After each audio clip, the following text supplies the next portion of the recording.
जितना मैं आपसे दूर हूं, उतनी ही दूरी पर सरकार, प्रशासन और किसानों के बीच में बांट दी गई है।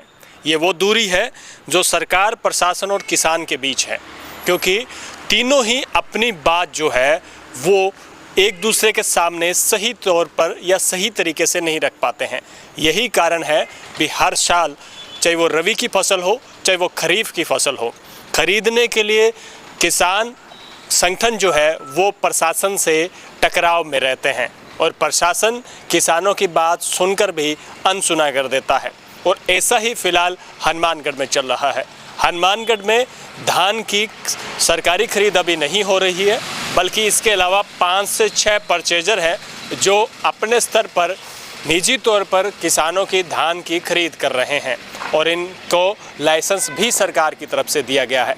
लेकिन किसान आज भी अपनी इस मांग पर अड़े हैं कि जिस तरीके से वो परचेजर है जो किसानों का धान खरीद रहे हैं, उनके सामने जो है ये सबसे बड़ी समस्या ये है कि किसानों को दाम कम मिलने के आरोप हैं और दूसरी तरफ परचेजरों का अपना दावा है। वो कहते हैं कि दाम उनके हिसाब से सही दे रहे हैं, क्योंकि किसान सीधा खेत से फसल लेकर आता है और उसमें नमी से लेकर बहुत सारी चीज़ें उसमें रहती हैं, जिसकी वजह से भाव कम भी रहते हैं और इसके अलावा कई और भी कारण जो है वो उन्होंने बताए हैं। लेकिन किसान दूसरी तरफ अपनी बात और अपनी पीड़ा रख रहा है। उन्होंने कहा कि बहुत सारी ऐसी धान की वैरायटी है जिनका बाज़ार में या सरकारी कीमत जो है वो 2700, 2800 और 2900 रुपये तक है, लेकिन परचेजर 2100, 2200 और 2300 रुपये तक खरीद रहे हैं। किसानों को 600 रुपये से लेकर और नीचे तक जो उनको नुकसान हो रहा है। किसान अपनी बात कह रहे हैं, दूसरी तरफ व्यापारियों का कहना है कि उन्हें भी काफ़ी टेक्निकल दिक्कतों का सामना करना पड़ता है। उठाव का देरी से होना, इसके अलावा बहुत सारी चीज़ें हैं। नमी ज़्यादा रहती है जिसकी वजह से किसानों को यहाँ सुखाना पड़ता है अपना धान, और सुखाने के लिए मंडी प्रांगण में जगह बहुत कम पड़ जाती है, क्योंकि किसान जैसे ही धान निकलता है वो सीधे यहाँ मंडी में ले आते हैं और उनकी वजह से जगह भी दिक्कतों का सामना करना पड़ता है। दूसरी तरफ मंडी समिति अपने अलग दावे कर रही है। उन्होंने कहा है कि भंडारण से लेकर उठाव तक की सभी समस्याओं का निराकरण समय समय पर किया जा रहा है।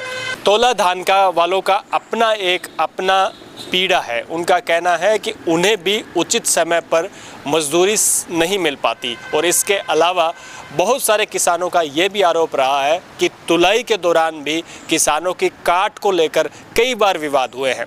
अब इस विवादों के बीच में सबसे बड़ी कड़ी रहती है प्रशासन, मंडी समिति और व्यापारी। लेकिन किसान के बीच में ये तीनों ही धुरियाँ बीच में पहुँचती हैं, जिसकी वजह से इनके बीच में हमेशा टकराव की स्थिति रहती है।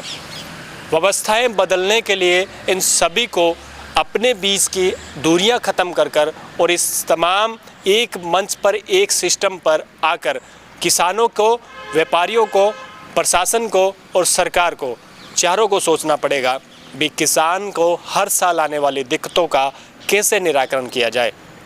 इच्छा शक्ति ज़रूरी है, अगर इच्छा शक्ति नहीं है तो किसान हर साल संघर्ष करेगा, हर साल अपनी फसल को बेचने के लिए यहाँ दर दर की ठोकरें खाएगा। लेकिन सरकार, प्रशासन और व्यापारी ये कभी भी किसान से सीधा संपर्क नहीं करते हैं और यही वजह है कि किसान आज भी अपनी अलग पीड़ाओं में रहता है।